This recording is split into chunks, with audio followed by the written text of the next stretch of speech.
There's a great scene in the book where it's like you're following this guy. He works at maybe it's the corporation where I can't remember, but they make synthetic animals. And some woman calls in and she's like, "Oh, like my husband's cat died, and he loved this cat so much. Like, can you make a replacement really fast?" And they're like, "Yeah, we can." And she's like, "Well, can you make it real?" And they're like, "Well, the problem is like for anyone who's an onlooker, yeah, they won't know the difference. But because this was his cat, it's way too personal. So he will be able to tell the difference because like he knew the cat in its original form.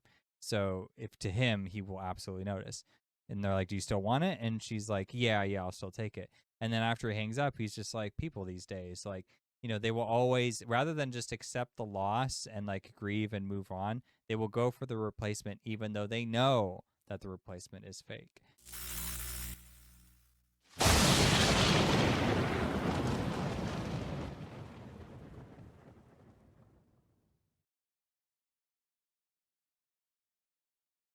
All right, hello, welcome to the HolmFront. I am Tyler, your host, and to my right, as always, is Mitch, my overly artistic friend. Mitch, looking like you're ready to party.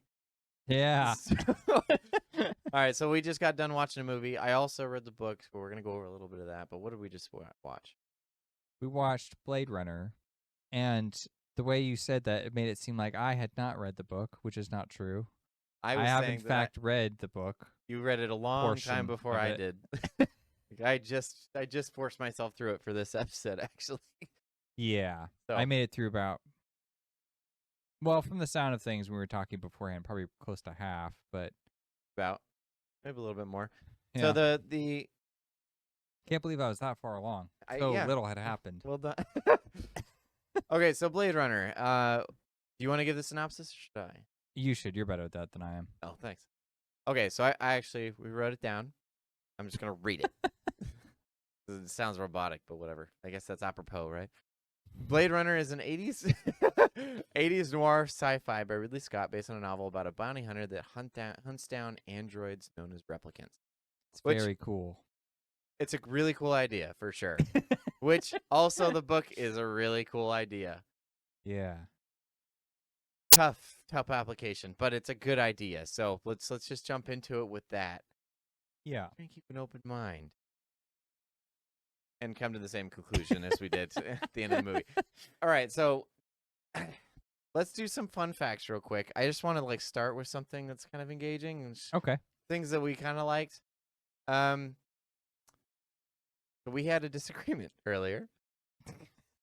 I just, like I said, I just read this book and I was like, does the term Blade Runner actually show up in the book? Because I don't think it does. Yeah, the book is called Do Androids Dream of Electric Sheep? Right. Very close to the movie title, Blade Runner. Almost identical, phrase for phrase. I don't know why they bothered to change anything. I don't know. It's just, just keep it.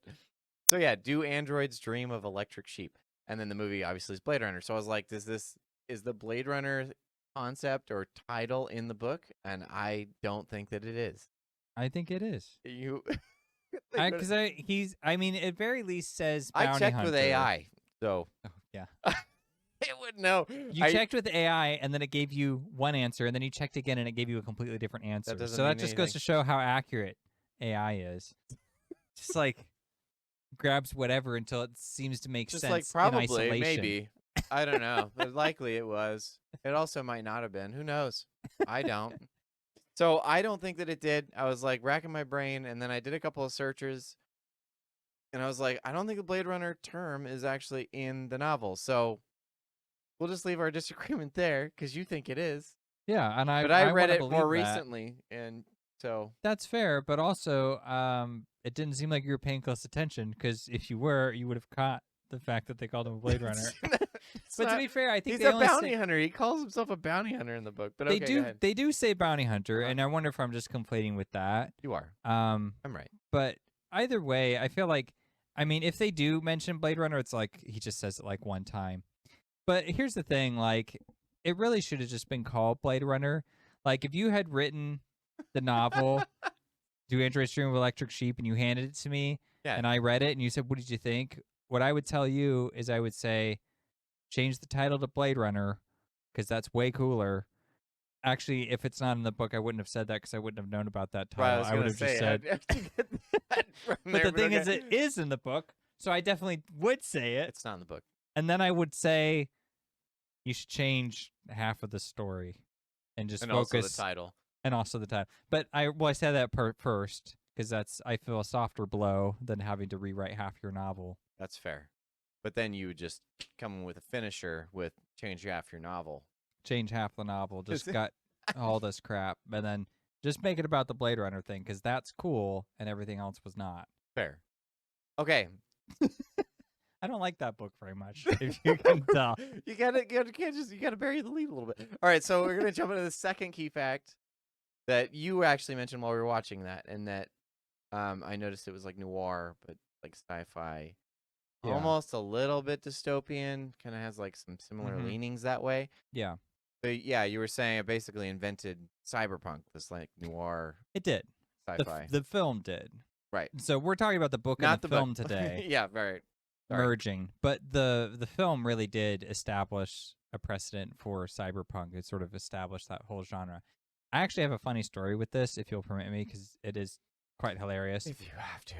I took a film class in community college days, and throughout the course, I'm thinking, oh, film is so cool. It's awesome. Let's learn about it. Now I could study something really interesting. So I'm in that class. I'm all excited. We start watching some movies. And, we're going through time. He's kind of like picks a couple movies from each era, and then we move forward in time. So I'm like, well, that makes sense. And after at some point, I start to say to myself, geez, we're watching a heck of a lot of film noirs. I had no idea film noirs were such an important part of filmmaking. And then we get to the end of the course, like, it's 16 weeks or whatever, so it's week 14 or whatever. And I'm like, oh my gosh, finally, Blade Runner. I get to watch a sci-fi movie, something different for a change. So I'm all excited. And then about halfway through Blade Runner, I go, this is an effing film noir. Had me I fooled. thought we were doing something different. Incorrect. So really, it was just a film noir class, and my instructor, that's all. I think that's all he liked. He just wanted to talk about film noir movies. And you got to this one. But was he the one that shared that information that this kind of invented the cyberpunk? No. Okay. I had to figure that out myself. Okay. Personal research. Okay. Yeah, because I didn't learn anything in that class. No offense to the teacher, but he was kind of like this movie. He was very slow. He didn't immediately respond when you asked him a question. The class felt like it was 8 hours longer than it actually was. So it's a lot like this movie now that I think about it. Just very slow, very drawn out, where you're just kind of like a test of patience the whole way. Inspiration. He's like, it must have been. He watched it and he was like, "That's how I want to teach."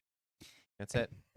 See, I don't even remember if other film noirs are that slow. I don't feel like they're typically this slow, but Blade Runner is a really, really sluggish movie. It just there's a difference though that I think between slow and sluggish. Like slow can be methodical, right? Because you might come to some conclusion that made it worth the tempo. This one though just kind of feels like just kind of dragging you behind it, and it's like, oh my God, do something, please, anything at all. And then it does something. And you were even saying the last time that we'd mentioned this movie, I forgot when in a previous episode, you were like, yeah, something happened, and I didn't realize that it happened for about 20 minutes.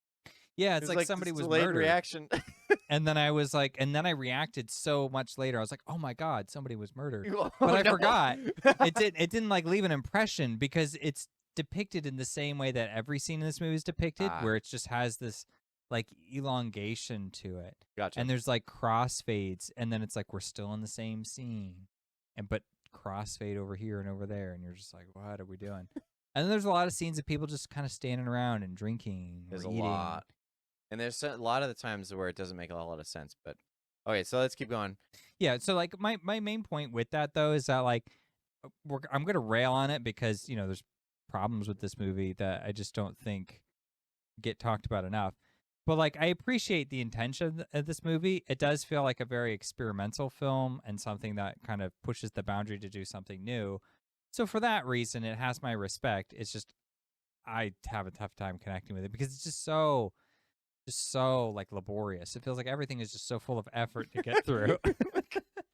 Where's the end? Okay, so number 3. And like I said, I read this book before I watched the movie. I've never seen Blade Runner before today, actually. Well, you have a story with regards to watching Blade Runner. Get to that in a second. Okay, but so I was noticing, because like this is the difficult part of when a film is based off a book, is there's always the argument, right, of which one do you do first. Mm-hmm. Seems that the common consensus is that you read the book first, but that's not always true. This one, I think, I don't know if it hindered or helped it, but I was constantly looking at the movie through the lens of the book, because I was like, well, that's different, or that person do that, or she doesn't say that there, and Yeah. so I don't know if it would have been better to watch the movie first and then do it. So that's probably the direction I go with this particular. It would have been. You should have Instance. done that. Why couldn't you have done that? That's fair. To be fair, you wanted to watch this movie with me, and so I did, because have I to had only ever seen it one other time right in that class. It was So- a long time ago. They made some really big changes from the book and the film. I think there's similar themes, but overall, I think it changed the thesis of the story. For the better, one might say. Sure. So you don't feel like it's for the better, though, is what I'm sensing. You feel like the book was actually onto something, and the movie screwed it up. Is that right? We'll get into that. Let's get into that after we do this last one. All right. So did we like it? Let's just finish there. No. Where would you put it on a star rating? Well, if I was going to rate it, I would give it like 4 stars, even though Okay. I didn't really like it. But I just Just- feel like at an objective level, Just for because- its artistic purity, essentially? Like, yeah. Okay. Yeah, because there's a lot of artistic things in it, like the production design, the cinematography, and like just the focus of what Ridley Scott chooses to show you, and like how much of it is very compelling. Like, there's a really cool shot. I don't know why this one stuck with me, but it's a shot of Rachel. She's in Deckard's apartment and she's playing the piano, and then she like reaches up and like undoes her hair, and so then her hair comes down. But like she's framed like all the way on one side, and then everything behind her is just all black. So it's like her hair just bleeds into the nothingness abyss behind. And I was just looking at that going, this is like such an intentional shot. Like it just feels like there's so much that he's thinking through in just a simple image like this. And he's doing that throughout the whole movie. And so even if I don't connect with it or really understand it much, it's kind of like it doesn't mean that it doesn't have a right to exist, or that it doesn't do something good for the health of film, as it were, right? Sure.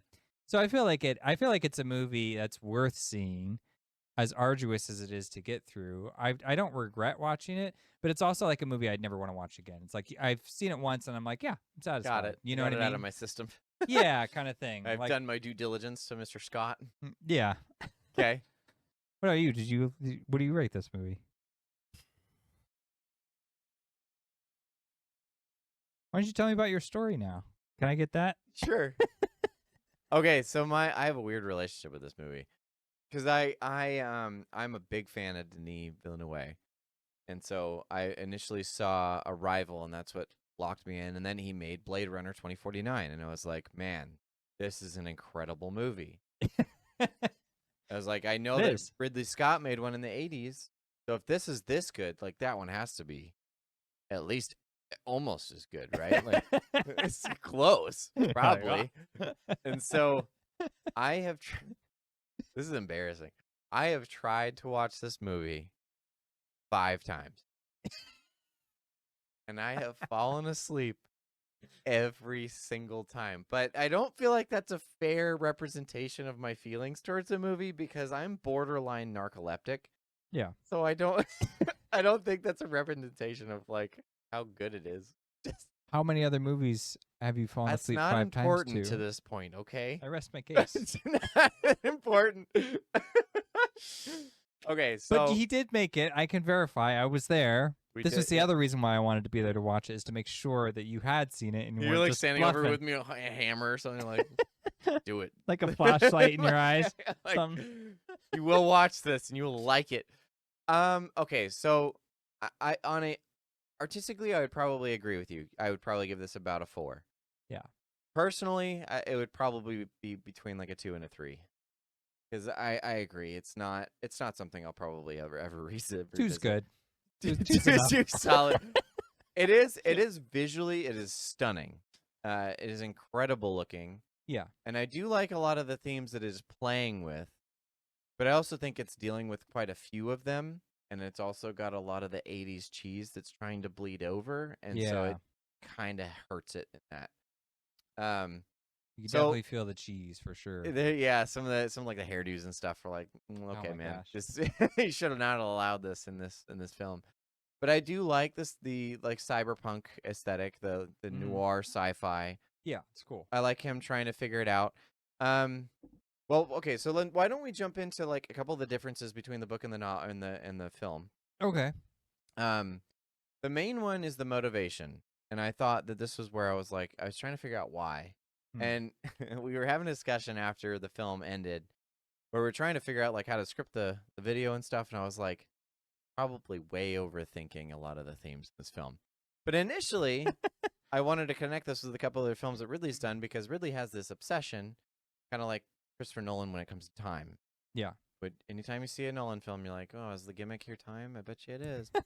Ridley Scott has this obsession with meeting one's creator, what that means philosophically. Yeah, he and does. and that bleeds through with the Alien films, specifically the later ones, The Covenant and Prometheus. But this one, and Philip K. Dick does have it in the book, but so there's a series of androids. They're called replicants, and they're mostly on Mars. So there's a series of them that come to Earth. They like smuggle themselves in, and Deckard, the main character, Rick Deckard, who's played by Harrison Ford, he has to go and hunt down the replicants that get here. And so the book is basically him like, yeah, because they're supposed to just be slave labor, basically. right. So he's kind of doing all this detective work to find all these replicants and taking them down, and they're what's called the Nexus 6. So what he does is he has a machine that can test emotional responses, and he can determine whether someone is a replicant or a human. And he doesn't do a whole lot of explaining as to like how similar androids are to humans. Like you have Ridley Scott doing androids in Alien, where they like bleed white. You can tell like they're like run through with like wires and cables and tubes and things. These ones in this universe are almost identical to humans. They have blood and they have vessels, and like there's no like control panel or batteries, or they're not like recharging like they do in Creator or whatever. Like these are as close to humans as you can possibly get, and so it's very hard to tell except for in emotional responses. So what he does is he asks a series of questions to he measures their empathic response or empathetic response. And so it's a dilation of the pupils and then the capillaries in the cheeks, so blushing and that kind of stuff. And so he'll say stuff like he has a briefcase and he'll say, yeah, it's made out of baby hide. And based on their response and how quick it is, he can tell if it's an actual human or not. Yeah. And so the series of questions go through. But the Nexus 6, the new model, are so difficult to distinguish between. And that's the premise of the book. So he goes in to test his testing method, which is the Voight-Kampff machine. Yeah. He goes in to test it at the Tyrell facilities, which is in the movie. And the guy's all nervous and he's not sure what to do with him being there. And so he says, yeah, you can test it on a bunch of our androids, but I want you to test it on a human first. So he sets Rachel down. Yeah. Tests Rachel, and he makes a mistake, or it makes a mistake. He thinks that she's human. And this is in the novel. This is in the novel. And it's recording, and so they get up, he finishes his thing, he closes his briefcase. He starts to walk off, and then he has a weird interaction with her that makes him double guess. It makes him question his result. He's like, I don't think this is right. So he's like, you know what? I'm going to ask one more question. Sits back down, puts the machine back up, asks her one more question, and then notices, oh, she's an android. She doesn't know. Oh, I'm sorry. She does know in the book that she's an android. In the movie, she doesn't know. Yeah. So they changed that. It was a fundamental portion of that. But they use it to manipulate Deckard in the book. Because they don't want their product, essentially, to be viewed as this thing. They want it as close to humanity as possible. That's the point of what they're doing. Yeah. So they don't want someone out there that's able to prove that they're not. I see. And so they manipulate that. But in the movie, it's about the fact that she doesn't know, and that leads into further aspects of that narrative. But then they also have this dual narrative of this other android that's like wanting to find his creator and kill him. Shows like that is not in the androids in the book are just trying to hide away from Blade Runners. Is that because when Philip K. Dick was writing it, he thought to himself, well, if he did that, there'd be some action in this book. And Yeah, can't have that. I can't have any of that. That's too much. It's too much. Let's not go there. Let's go somewhere else. The thing that is in the book that kind of bleeds over into the film is that so the book is called Do Androids Dream of Electric Sheep? So in the book, Deckard has an electric sheep. And he like keeps it and takes care of it, but he wants a real animal. Yeah. And that's a common theme Not throughout. just a real animal, he wants a real sheep. A real sheep. Has to be a sheep. Gets a goat later. Anyway, so the point of it is that this world has basically decayed to where there's not much real or living anymore. It's almost post-apocalyptic. And the film does represent that pretty well. I would say it visually depicts Philip K. Dick's universe as described in the novel very well. And it's so blurred, you're never sure what's real and what's not. And that's the premise of, or at least one of the conclusions of the novel and of the film to some extent, is at what point does it cease to matter? Yeah. Right? It emulates life so closely that at some point, like, it basically just is life, right? Yeah. And that's the question that it poses, and that's the question that Deckard is faced with at the end. Mm-hmm. And then, you have to watch the movie to figure it out, and we'll go into the spoilers later. But so I liked those themes, and for what it's worth, like, it was a subplot for the guy, the android meeting his creator, taking care of it the way he wanted it to, because it's not as like fleshed out as it later becomes in stuff like Prometheus and Alien Covenant. Yeah, because those ones are a lot more about just focusing on that theme itself, and really like wants to expand on it as much as possible. It is interesting. But yeah, I mean, it's, again, the thing with the book and the movie is that they tend to meander with some of these plots. So it's really hard to like figure out what they're trying to say, or if they're trying to say something, or if they're just trying to pose a bunch of questions and let you kind of muddle through it all. Yeah. Something that, I go along with that point of like how much it matters whether or not something is real.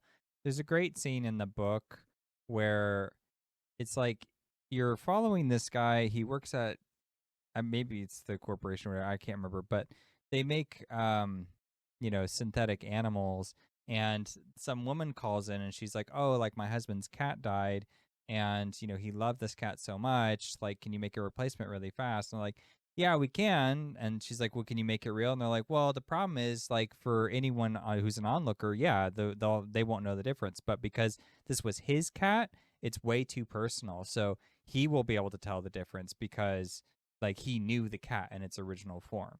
So if to him, he will absolutely notice. And they're like, do you still want it? And she's like, yeah, I'll still take it. And then after he hangs up, he's just like, people these days, like, they will always, rather than just accept the loss and like grieve and move on, they will go for the replacement, even though they know that the replacement is fake. And I thought that was a really interesting comment about like people's inability to just like move on from things, and that desire to just like reclaim and hold on to stuff, even though you have a fake inferior version in every sense of the word, because it's not genuine anymore. So I thought that part was really interesting. And like, there's a scene in the movie near it's the very end, but I don't feel like I'm spoiling anything, because I mean, it's so old. Besides, if I spoil something, then it means you don't have to watch it, and you probably Spoilers. Be spared. So at the end of the movie, there's a scene where Deckard goes home and Rachel's in his apartment, and the context that they've kind of been playing with building up into that scene is that, nobody lives forever. Like replicants, they have this expiration date. They only last for a couple of years and then they perish. They just shut down. That's what they're programmed to do, as kind of a failsafe. But, it's like humans are the same way. I mean, they could die at any point too. It's technically not that different when you think about it in an abstract sense. Nobody's free of death. So, with that context, he goes home. Rachel's there on his bed under the covers, and he pulls the covers over so he can see her, and then they have a conversation. They talk for a moment, and then they leave. That's the end of the movie. The reason that stuck out to me is that the covers are like over her head, and the only context I can think of for which that would happen is if you're being placed in a body bag. So I or thought if you're on the slab or whatever, and they'll cover you with a sheet. Yeah. at the morgue, Yeah. exactly. So it was it was a subtle way of conveying how, because it was natural to the environment she was in. She was just in bed, with the covers over. But then, like, you think about it that way, and you're thinking about death and thinking about how much time you have with someone. It was just kind of interesting how they pulled on that as well. And then he is like, okay, well, I still want a connection with this person, even though they're not real, right? And so that was another. And so it's like a different scene, but I felt like it was capturing at least a portion of the sentiment of what the novel was getting at.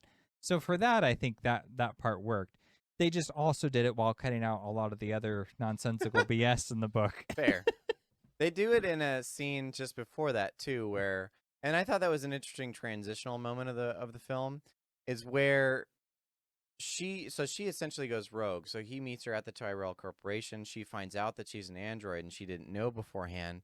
Mhm. And then someone in a throwaway line tells Deckard, yeah, she's run away from the corporation. She's gone rogue. She's like this Nexus 6 that's probably going to get hunted down because she doesn't belong on Earth like this. Mm. So she comes in to Deckard. She saves him first, and so he thinks that he owes her a favor, essentially. So he's like, yeah, I'm never going to hunt you down because you saved my life. So with that connection that's already been established there, they have a couple interactions, namely of which they sleep together. It's not shown in the movie or whatever, but obviously it happens. But after that happens, she is sitting at the piano, and like what you were saying, so she has this, like, I don't know, 50s, 60s hairdo that kind of goes with the noir and aesthetic, but no one else really has this hairdo. Everyone else kind of looks 80s or kind of neutral. She takes her hair out, and so she takes away the traditional, like, robotic look, something that's so poised and, like, well put together, lets her hair down and kind of joins in with the general aesthetic. And then you even made a comment. We were like, oh, she looks more human now. They, like, removed a bunch of the makeup, and they just kind of allowed her to blend more into the environment. So they, like, removed the android aesthetic. So it was almost like her accepting humanity on some level. Yeah. In the theme. And so the other thing that happens, though, is that on the reverse side, Deckard starts to be more empathetic towards her kind because of his connection with her. Mm-hmm. And that happens at the end of the movie, where instead of allowing her to be hunted down, he takes her with him and runs away. Yeah. And so it's kind of this, like, again, it's what is life? What is humanity? Where does it begin and end? And if we are created creations or whatever, if we're making something else, how much of that does it emulate us? How much does a creation emulate its creator to the point where it becomes similar, or if not the same? So, like, a lot of those themes are interesting. Yeah. But it's and I know, like, we're making this movie seem like we like it, but, like, these are the Those themes parts are good. we're trying to extrapolate out that we actually enjoyed, because the rest of it it's so bloody slow to get any of that out. I was like, oh my, just do something. Well, the two pieces, the book and the novel, have like a adjacent problem with each other. It's not the same problem, but it's problem adjacent. Okay. Because the movie, is just way too slow. That's its biggest issue. It just has this way of dragging you through every scene. The famous one is the scene where Harrison Ford's going through this photo, and he's just like, enhance. I timed it before. I can't remember how long, because the first time I saw it, I was like, why is this scene so Check long? your watch, and it says it's not necessary. Too long. Yeah, way too long. He's just, like, going through and scanning everything.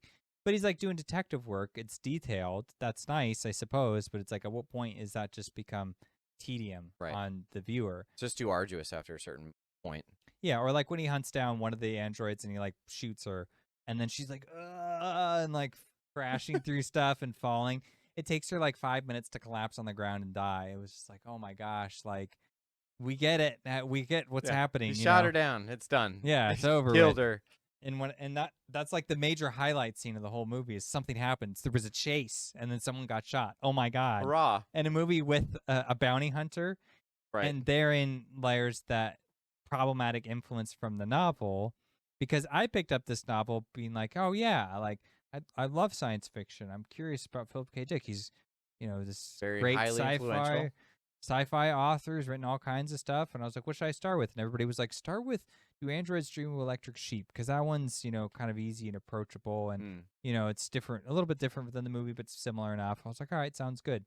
So I go through that, and there was like 2 scenes that were really good, and then the rest of it, he's just complaining about how the fact that he doesn't have a real sheep, and that's what he wants so bad. So if I proposed to you, I said, hey, I got this cool story. It's about a bounty hunter, and he hunts down synthetic humans. So he like interrogates them to find out whether or not they're a real human. And if they're not, he just guns them down on the spot. And it's in this like post-apocalyptic world where, nobody has anything, and it's just grimy, and it's just like the corporate world is taken over, and he's just out there as this lone ranger, this lone gunman, just taking to the streets, doing detective work, hunting them down. That sounds cool. But if then I presented to you a guy who wanted to start a farm, very different kind of story. And it just pissed me off to no end, because it's like I just don't care. And he seemed to think that it was so important that animals were such a focus. Like I don't want a synthetic animal. I want a real animal.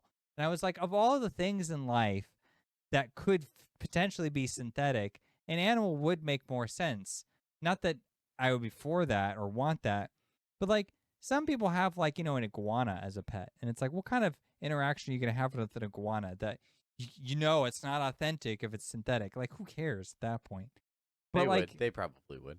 But like the human interaction, I would think that that's of paramount importance. And he's just like, oh, well, when I get around to it in the book. That is a little bit there. So there's 2 examples I can think of. One is the ongoing theme that Deckard comes face to face with the question of whether or not he's just as heartless as the androids that he claims are heartless because they're not human. Because, like you said, they fail the test and he just guns them down. And so they pose a question like, they pose a question like, oh, well, have you ever accidentally killed a human? And he says no. But it'd be kind of hard to tell because, he goes through and that test fails at one point. Yeah. She is an android and it fails to tell him that she is. And so could that have happened the other way? Yeah. He doesn't know. Right. And if they're trying to emulate life so closely, like how would you be able to tell? Yeah. So there's that aspect of that. And then at the end, like he has this change where he's like, yeah, maybe I am. And that was the other thing that kind of led me to believe that maybe he's also an android in the book. Because he's emotionless when he does this, but then he's like having to go through this and being like, oh, maybe this is a bad thing because they look like humans, they talk like humans, they interact like humans, and I'm just gunning them down, telling myself that they're androids. Yeah. But you still get like instinctual responses, right? And so I'm not getting those. So maybe I'm not real. But so there's that aspect. But there's also in the book he's labeled as a chicken head. It's just the term they give to idiots, I guess. So he failed an IQ test to be able to go to Mars to the new colony. And so he's left on Earth and he lives in these old dilapidated apartments because he's just kind of the outcast of society. So he has to kind of fend for himself, try and find like odd jobs to support himself. And he just lives in this abandoned, broken down building. And he like picks out the best furniture that he can find and like kind of furnishes it, sits around and watches TV all day. He finds out that someone else moves in just below him or something. And he's just so excited that he gets to meet a friend, and that element is there, where he actually is craving human attention and human interaction because he's like, oh, there's another person. There's only us 2 in this whole building. Yeah, we should spend all of our time together because there's no one else. So he's like, I will help you find all this furniture and stuff. The interesting thing about that is that it's kind of in this movie, but he's like a bioengineer or something. So it makes no sense according to the logic of the book. Yeah, he helps build the replicants, androids, and it's like he's stone cold broke, living on the streets. Right? Why? Like if you were the he's engineer, like the most successful ever, you should be. He's also best friends with Mr. Tyrell, the guy that owns the corporation. He plays chess with him. It's like, how does this disparity exist? Anyway, whatever. So in the book, he actually just is an idiot, and the only reason that he interacts with this person is that it's one of the androids trying to hide. And she actually rejects him too. So that was the other side of that coin, is that he comes down to try and interact with her. She doesn't want to. She wants him to go away. Yeah. But then eventually she's like, maybe this is beneficial for me. So she allows him to stick around because it adds to her cover, essentially. Yeah, yeah. But then she has a conversation with the other androids later, and they're like, why don't you just live with him? Because it'll make you look more human. And she's like, I'm not living with a chicken head. He's an idiot. I don't want to be around him. That will do something to my image. And it's like, why do you care? You're trying to just live. You live in a dump. Like, Well- why is this the line? This stupid human? Like, Well, that's that makes sense to no. me though, because that it's like not properly accounting for the severity of your situation. right. Because she's 'Cause not she's a real an android, person. right. She's an android. Yeah. But it's funny to me that classism even exists there. Yeah. She's the outcast, he's an outcast, but they're different outcasts, and they can't be together. So yeah, So no, I could never associate with his kind. Exactly. But in the movie, he's just a means to an end. They're trying to find how to get to Tyrell, and he's someone that hangs out with Tyrell, so they go to him to get to Tyrell. Yeah. And then I think he just dies. They don't show him; he dies off screen. But the android, Yeah, I I think, th- just I think- kills him or something. Yeah, I'm pretty sure he just goes and kills him but I don't know why he kills him. That doesn't make any sense. It's like the evil android character goes and kills him. for But some then they reason. show that he's not actually evil in the end, so it didn't No. square with the character because it was something that they added in that didn't quite make a bunch of sense. Well, let's talk about that scene. Okay. The scene that was, because I just complimented the movie a moment ago about, oh, look at the bed sheet. Look how great that symbolism was. Well, here's one that's not so great, and it's the final replicant that Deckard has to destroy. He ends up in a conflict with them, and they're kind of doing this cat and mouse game through this Very, very long conflict. very long scene, very dramatic. And then they get chased outside, and there's that iconic scene where everybody remembers of the replicant. He's like in the rain, and he's just like on his knees, and he's like, ugh. It's like, yeah, memories are like tears in the rain. It's like they just get drowned out. Which was a with good- it, basically. Good line. It is a great line, yeah. And then he just falls over and dies because, his expiration date came up. He reached that limit. He cannot prolong his life anymore. The thing about that is he's carrying a dove through like the latter half of the scene, and he's just like jumping across rooftops and stuff while holding this dove. And It sounds so stupid. Go ahead. Okay. well, yeah, because like, where did he get the dove? Why would there be a dove readily available in the pouring down rain? I think he finds it when they're climbing around the outside of the building, like it's tucked away somewhere, and he just picks it out. I might have like blinked or something and missed it. Yeah, idiot. Which is weird. But I mean, I guess like that's the whole thing about this movie is it's sort of like it exhausts you, and then you're just like, you're no longer paying attention and absorbing it, and then something vaguely stimulating will happen, and you'll go, oh, and then you'll like refocus. So yeah, I probably just missed that one. But yeah, he grabs the dove. Either way, I think that's kind of it doesn't feel like a dove should be readily available, but apparently it is. Also, if it was, why would he grab it? That makes no sense. Anyways, he's malfunctioning, whatever. He grabs this dove, continues to fight Deckard while holding the dove, and then like he dies, and then he lets go of the dove. And so it's like the symbol is obvious because a dove is a representation of innocence typically. Or So- of spiritual things, yeah. Yeah. And then also too, like it flying They're away, trying to it's say like that it has a spirit and has a soul that floats away. Okay. exactly. So like when he dies, he releases the dove, and then that's like his soul going out. But he obviously doesn't have a soul, but like maybe he does. And it's like what it's trying Have to you do. ever seen Iron Giant? No. Oh, okay. The scene at the end, right? Souls don't die. It's like what this. Anyway, go ahead. Yeah, so it was just kind of like it's just really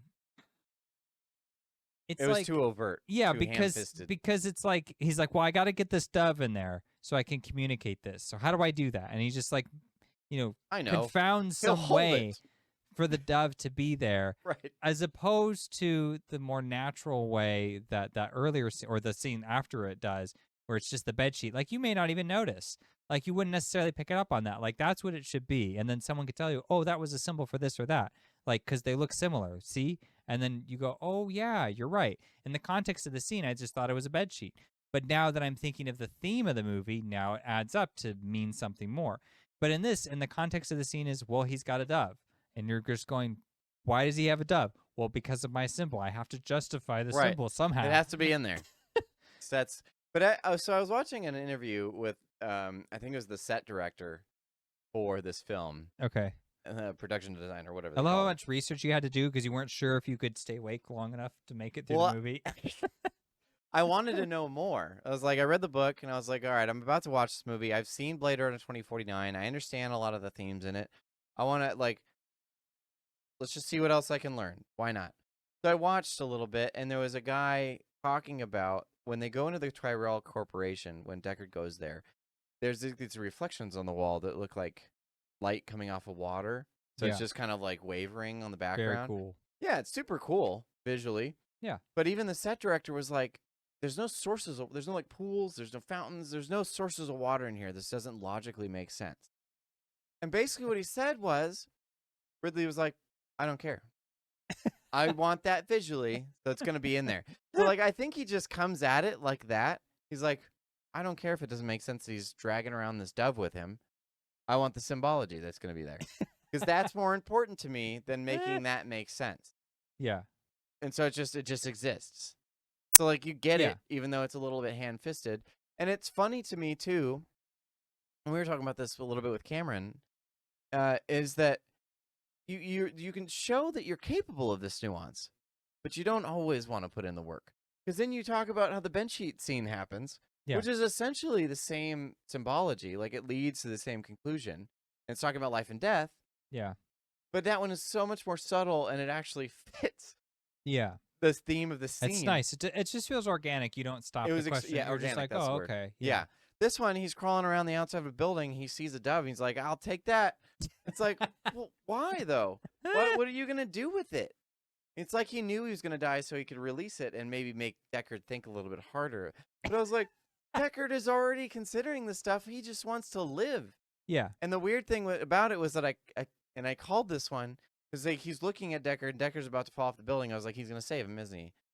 And he like grabs him and he puts it up. I was like, we just spent 20 minutes of you chasing him around looking like a madman just for you to be like, you know what? Never mind. You can stay. Well, yeah, I think for him, he was like, he shows up at the apartment and he sees the other android has just been gunned down mercilessly. And he's like, oh man, there's a bounty hunter here. I better get him. Also, she was not gunned down mercilessly. She instigated the fight. He tried to kill him, so it was... He was walking around her apartment with a gun in his hand. Whatever. It wasn't her apartment. She killed the guy that lived there. Or he did, I should say. That's she true. Instigated his death. Yeah, they made these guys look all evil, and Deckard's supposed to feel... That was the thing about the book, is at least they were empathetic. Like, at least they were things that felt like they deserved to live. Yeah. And yeah, there's like a cop who doesn't know that he's a replicant, and he finds out, and he's like freaks him out. Yeah, and like these ones are just trying to hide away. They're not going around killing random people. Like they just... Well, they said they killed people at the beginning of the movie. They said they killed a bunch of people on the way over. I mean, we didn't see that, but... The movie did, yes. But the book is them, they just sneak to Earth from Mars, and then they just hide out. So he's just trying to chase them down. So I'm just like, these... like, what do they do? They're just because they're androids. So like, I understand the symbology there of the time or whatever, but still like... What do you mean by that? Well, it's probably some reference to racism or something. Like it's just what they are. So why? And then down for no reason? The authority figure, the police cop guy, is just killing them without any kind of thought for their humanity or whatever. Right. Yeah. I mean, maybe I suppose so. I feel like they would have just cast a minority actor in the role for the lead guy then. Well, this is a book I'm talking about. For the film itself, like it's just going off of the themes of the book and then trying to adapt it for a screenplay. But I would assume it's more for the film rather than the book, because the book I didn't get that impression. I mean, he was so concerned about finding a sheep. I love how much you're stuck on that. I wasn't the one stuck on it. Get off the sheep, man!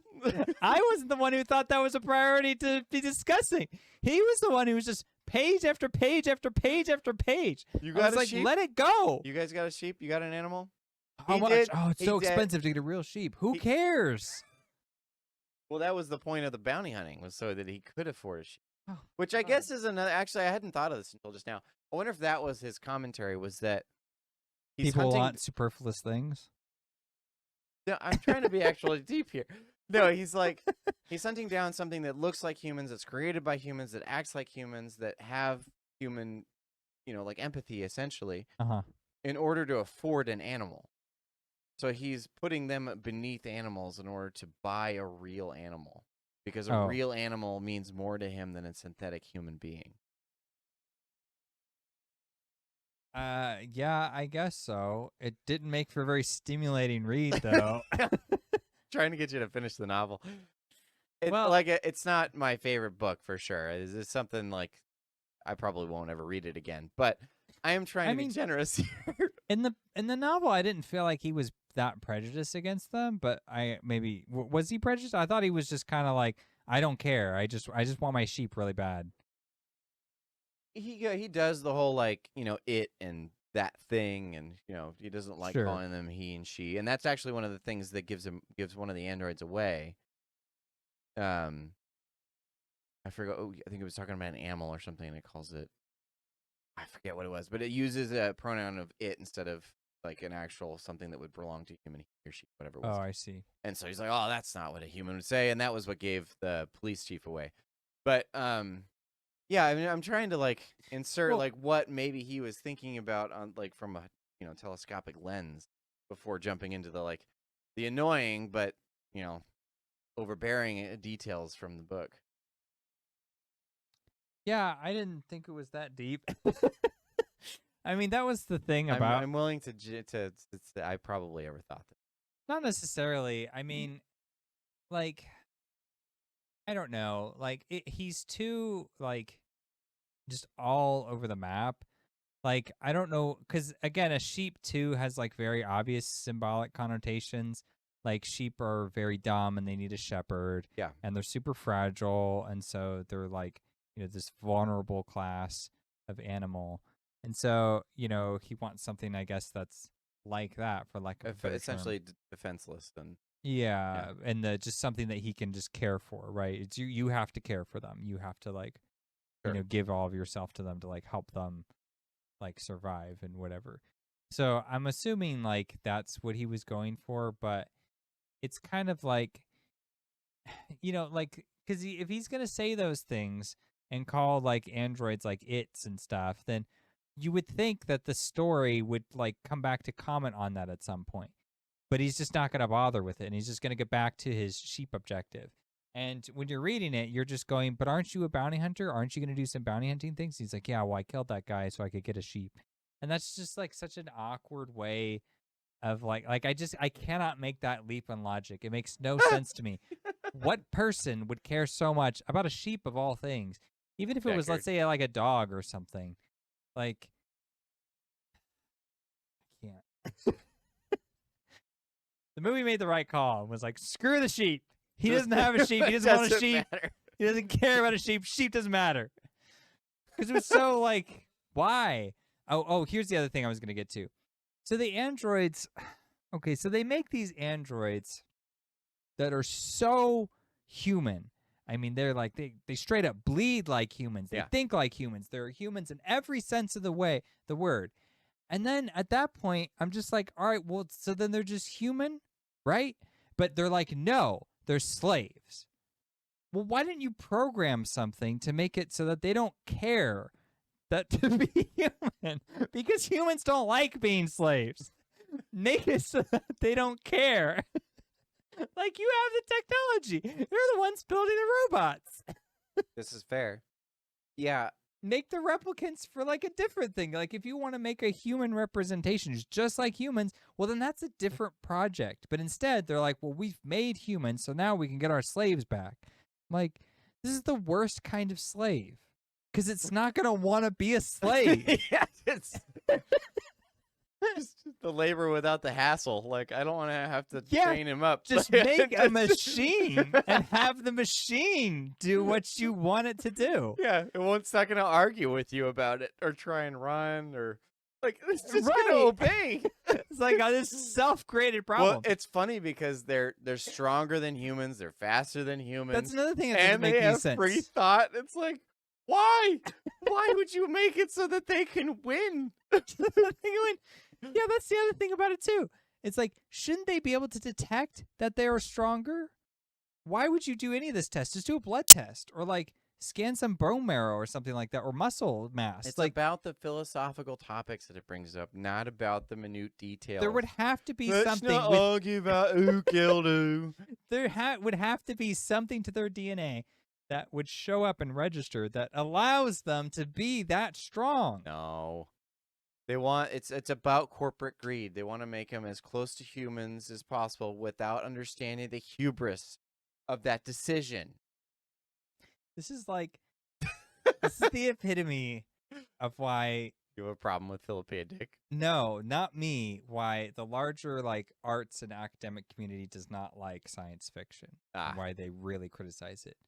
It's because it's not well, actually this is like drowns out its own themes essentially. Kind of, yeah. It's sort of like it doesn't, because it seems like, all right, well, I get it. The story, the purpose of the theme is what's most important. So screw all the rest. Okay. But then they spend all their time explaining the rules of this, and then go off on some tangent about sheep, and it's like, all right, you're losing me here. So, yeah, I don't know. You don't understand the themes, man. You don't understand my vision, bro. I think I got it pretty well. I think, who didn't get it? I think was Harrison Ford. I don't think he cared. He definitely didn't get it because he does not care. I didn't notice it before, but this is probably his worst performance. He doesn't do anything. He doesn't add anything to this movie. He just has weird expressions for the first half. He has a lot of weird facial expressions. A lot of them. Yeah, it's like they don't match the scene. No. Like he shoots this one android, he just blows her away. And then he goes up and he's looking at her like, oh my gosh, she's dead. This? You just shot her, dummy. Like, what? Yeah, I was like, what are you doing? You're the only one Why that responsible, face? man. Like, you chased her out, and then you shot her. like she actually died from that? Well, yeah. What a mess. Oh. Who's gonna clean this? Ridiculous. Like, I thought he would come over and be like, or just like, Sure. or just pocket it and not even look at her. Don't even look at her. And just like address the cop, just get out your badge and just do all that stuff. But no, he's just like, oh man. Yeah, you know what would have been more impactful, and this isn't quite like a HolmFront Fixes, I guess, but kind of along those lines, is if she had been a human that he thought was an android. Well, yeah. Guns her down, finds out later, and then has to come to terms with that. And then that would start him down his questioning of like, oh, well, how different are they? Because they both die the same way, they act the same way, they try and preserve their life the same way.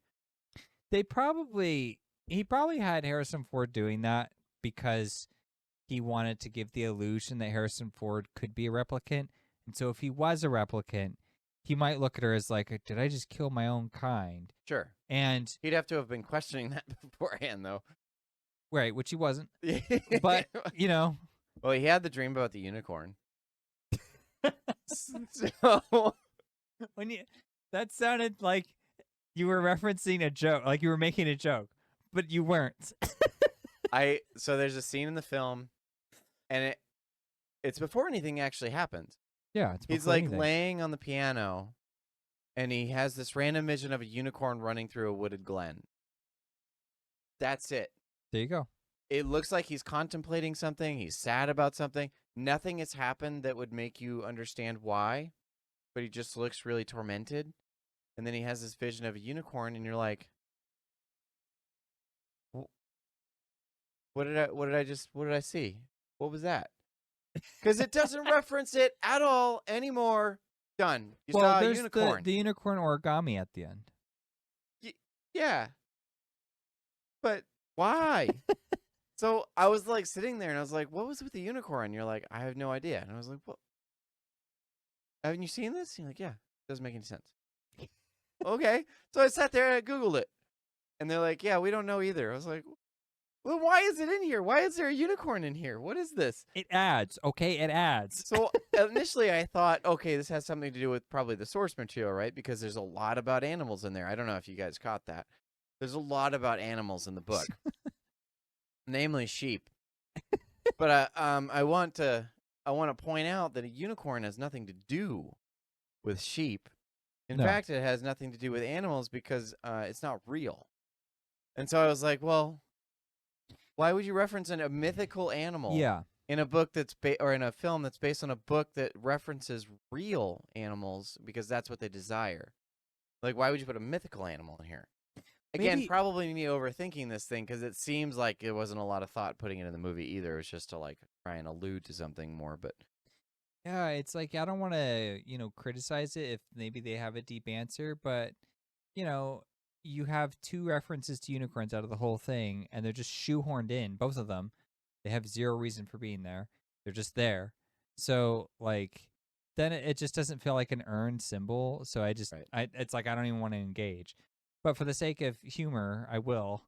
And I think you put the unicorn in there because a unicorn, as you said, is mythical. It's not real. And so this is Deckard before he meets Rachel, or before he because I think this is after he meets Rachel actually. Yes. So he met Rachel, and then that like awakens in him this like Right, newfound passion. because she doesn't know. He does the test. She doesn't know, and Yeah, he talks to Tyrell about it. He's like, "Sure, she doesn't know that she's a replicant." yeah. So that leads him in But maybe me she thinks she's real. Hugh and she's real, and so he's like, well, maybe the unicorn thinks that it's a real horse, but it's not. Yep. But so it's I like am the unicorn. it's she's special. She's like, she's separate from other replicants, and he hasn't quite internalized that, but it's happening. It's like starting to. Let's go with that. This movie, it has this reputation for being like so deep and thought provoking, and like some of it is, but then a lot of it is just really heavy handed. A lot of it is just like there's no context, so why would we even bother trying to make heads or tails of it? So then you're just kind of left with like a very slow, drag its feet kind of movie. I don't know. Like I said at the beginning, I respect it for what it is and the fact that it tried to do something very different. Sure. But I just don't. I don't find a lot of entertainment value or a lot of depth really in either story. Like there's moments, sparse moments of it. Like the book has a scene in the very beginning where him and his wife, he's married in the book. They have this argument, and then they have this machine. You could just like press a button to make it have you experience whatever feeling you want. And so, you just do that to resolve any kind of disagreement you have with somebody. And I was like, oh, that's such an interesting concept. Like, you could do so much with that. Does he bring it up again? Not really. He brings it up in the very end. So in the beginning, it's interesting because his wife is dealing with essentially depression. She doesn't want to get out of bed. She doesn't want to push the machine to adjust her attitude. She just wants to wallow in her despair. Yeah. And he's like, well, just hit the button and you'll be fine. You won't feel this anymore. Yeah. She's like, I don't even want to do that. I don't want to push the button. Mm-hmm. So eventually he convinces her to push the button to make herself feel better. Yeah. And then at the end of the book, he's faced with all these things. There's allusions to the fact that maybe you could question whether he's also an android or not. All the themes of the book. He gets to the end. He brings home a fake toad, and that brings up the other scene that kind of ties off the cat scene that you were talking about earlier. He finds out that the toad that he found is not real. It's synthetic. But then he has an interaction with his wife that makes him just as excited as finding what he thought was a real toad. So it's almost like alluding to the fact that human interaction is the thing that you should be focused on. That's the important thing in life, right? Is your relationship with your wife, not a stupid sheep. But then she talks about, oh, well, you're super tired. You should go to bed. Mm-hmm. Do you want to use the machine thing to help you sleep? And he says yes. And he gets into bed and he goes and he just falls asleep. He doesn't use the machine. He does it unaided. So it kind of reverses the roles where he thinks he needs this thing to like help him, Mm-hmm. right? It's an unnatural introduction to his daily life. He doesn't use it and he just goes to bed. And so it's almost like, I don't know, I guess his ham-fisted way of saying like, no, let's find out what the actual important questions in life are and go for those rather than trying to find all these like pill solutions. So like those parts, they bring up interesting questions and interesting discussion points. But you're right, it does feel like you get in there and you lose the forest for the trees just because there's so many other things going on that you get distracted as to like, okay, what am I trying to get out of this? Yeah. Because I'm just dreaming about sheep. And I guess in the movie it's unicorns, but like regardless, it's just it's things that don't seem. I mean, and maybe this is our fault that it doesn't seem to have too much to do with the theme. It's just cool sci-fi stuff that gets pushed in to where you think you could fit it. Yeah, it's like it has as much meaning as you want it to have. Sure. But anytime I'm faced with that, my answer is then it has no meaning whatsoever. Sure. Because if you're going to give me the choice, then it's just I won't participate. How Like, interpretive can you make it before it just becomes pointless? yeah, I could just say that it's really, about, fantasy and just start making up a weird case for he wants like, it's really just like a fairy tale story about a knight saving a princess and start like making up all this weird BS that no one's ever brought up about Blade Runner because why would they? Well, that might actually be the It should not be something that nobody can detect or that everybody could detect a different theme entirely from it. Because then it's not a theme. Then it's just you not doing the legwork of what other artists laboriously go through to try to make sure that you have that guiding hand for the theme that they want discussed. Because the whole thing is that it should provoke something in you. You should want to have a conversation about a particular topic.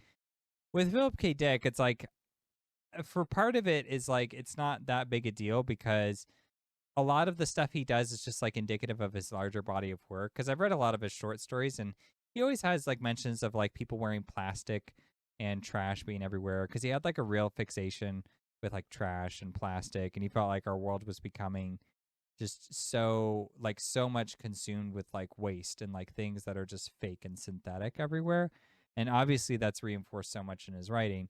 But I don't mind that because like that, like people wearing plastic shorts in, a story of his, it's just like they're all over the place. And so it's this larger thematic message about what the world is becoming, right? And it's Sure. just like artificial, right? But then it's like, you get like unicorns and sheep, and then it's like, all right, you're losing me. Not the same. Well, because they don't have any connective tissue. They're just like, especially the unicorn one, that's just like a blip here and a blip there. If you cut those two bits out, It doesn't change anything. the movie is exactly the same. Yeah. So it's like, why would I even bother to entertain what the unicorn bit could mean? The sheep, I think, has more meaning and more merit in the book. Just because it is something, he doesn't want something fake. He wants something real and is unable to get it without removing more synthetic things. Right. So, like, in some way that is there, but you're right. It does play, but also he's a bounty hunter, but also he might be in love with this thing, but also, and it's like, which one do we want here? What kind of story is this? Muddle through all this stuff, which is Maybe. Oh, go ahead. Well, I was gonna say, which is why you get a movie like Blade Runner where they have to change all that stuff in order to make it film worthy. Yeah, I wonder if I was about to just say just that, like, because the original screenwriter for this movie, I remember watching an interview with him, and what had happened was apparently he tried to follow the book really closely, and then it got passed to somebody else, and they rewrote everything, and it was a completely different story, and he was really upset with that because he was like, hey, I worked really hard to adapt this novel, and you're just like, oh, let's just change everything and make it so removed from the novel. But then he said he saw the movie and he was like, okay, I see how this works much better than what I had envisioned. Gotcha. And that's probably because his was about a bounty hunter who then becomes this wannabe farmer. And I can't imagine. You just hate it so much. Can't imagine that not being interesting, engaging entertainment. Yeah, me either. So, well, anything else you want to say about the movie? Or the book, I suppose. Yeah, I mean, not really. Okay. I did, but I forgot it. He makes me work too hard. Do you have anything you want to say? Nope. I think for all its hype, really wasn't worth it for me. But I'm glad I watched it. I like Ridley Scott for what it's worth. Yeah. He's such an odd director, and this did nothing to change that opinion about him. Yeah, he can just be very hit and miss. That is something that we were both touching on when we were watching this, is that this movie feels like everything is so intentional, and he's like this, looking through that camera lens and then just nitpicking everything in it. Like, the fact that the androids have this like cool like reddish glossy shine to their eyes. It looked awesome. And apparently they did some novel trick to make that happen just for the replicants. Logically, it makes no sense, but the whole point is that you can't tell the difference between the androids and the humans. So giving a visual cue just ruins that altogether. But whatever. I suppose that's true. I assumed that it was just like I assumed it was something like reflecting in the environment, in Okay. world. I know that's not how they shot it, but like, or that's not the justification outside. But in world, it's like a reflected, and maybe I'm not gonna defend it anymore. I haven't argued. I don't think it's that good. I'm gonna let it He go. just gave up. I'm just over it. I can't defend him. That's the whole thing. It's like it's so intentional, and then it's like, here's a unicorn. Okay, the unicorn's gone. Never mind that. It's like, From what I was what? reading, it didn't seem like that was a him decision, but it also didn't seem like he did anything to change it. So both are weird. Weird that he didn't put it in the movie, but he also didn't say not to put it in the movie. Yeah, I have to say, if this was Steven Spielberg, he would have cut it out. Yeah. Or he would have included it to make sure, and like more so. Well, to make sure he it would have clear. made it intentional, yes. Yeah, because why wouldn't you? But Scott is like that. He'll just be like, "Oh, I guess that's fine." It's like, why not? So like, why is that fine? This other shot took us like 5 weeks to prepare. Where'd you get the unicorn? That's cool. Yeah, put it in. It's like the fuck kind of. Hi, director. All right. Anything else? No. Okay, let's call it there. Thank you for watching.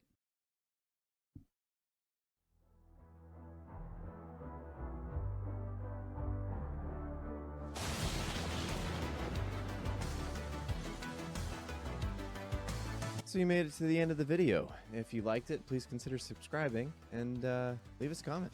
We'd love to hear what you thought.